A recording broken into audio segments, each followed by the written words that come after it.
So yan po ano mga kalingap mga ka-EDC, grabe no, kaabang-abang nga po ano itong photoshoot nga po ni Edu at ni wifey nga po ano mga kalingap. Grabe no, napakaganda po ni Viancy nga po dito ano. Mapapasana all ka na lang po talaga, 'di ba? Maging itong si Kalingap Edu, kung mapapansin nyo ano mga kalingap, mukhang bumabata ano. Tama talaga yung sinasabi nga po nila ano, na kapag kayong mahal mo bata kaysa sa iyo ano, bumabata ka na rin po ano mga kalingap. At yan nga po ano mga kalingap mga ka-EDC, abangan po natin ano yung photoshoot nga po ni Edu at Viancy nga po ano mga kalingap. Grabe po talaga ano itong dalawang ito ano. Iba na po talaga yung closeness po nila ano. Talagang ano sila yung ano yun, yung sobrang sweet na po nila.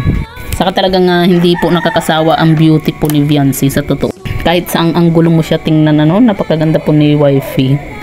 Kaya naman hindi po maiiwasan na itong si Kalingap Edu ay talagang magugustuhan din po talaga ano itong si Viancy nga po ano mga kalingap. At hindi lang naman po yan ano yung magugustuhan dito kay Viancy yung ganda po niya no. Kundi syempre 'di ba napakabait din po na bata itong si Viancy nga po. Kaya kita nyo naman po 'di ba, maging si Kuya Val talaga. Kung napanood nyo po yung live nga po ano ni Kuya Val nung kasagsagan nga po ng bagyo 'di ba. Yung sabi po niya yung si Viancy nga daw yung mapapangasawa ni Kalingap Edu ano. Kaya sabi nga po ni Kuya Val, pamangkin na din po niya 'di ba. Kaya naman talagang ano no, yung sinasabi nga po nila na marami pong magkakagusto nga po ano dito kay Viancy. Totoo naman po 'yun ano. Pero syempre 'di ba, kay Kalingap Edu lang po siya. O, di ba? Kasi nga po ano, alam naman po natin na noon pa man ay crush na po ni Viancy nga po ano itong si Kalingap Edu. Kaya nung unang pagkikita nga po nila, di ba? Sobrang nakakakilig kasi nga po. Kahit na hindi po nagsasalita itong si Viancy, kahit panay lang ang tingin niya dito kay Kalingap Edu no.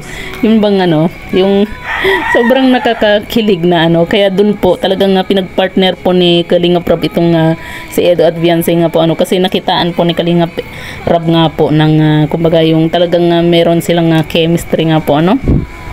Siyempre 'di ba, marami po sa mga viewers din noon ang ano no, yung nagsasabi nga po na i-love team nga po itong si Kalingap Edu dito kay Viancy.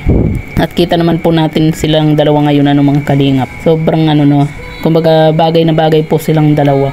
Kasi parehong mabait, parehong gwapo at maganda, 'di ba?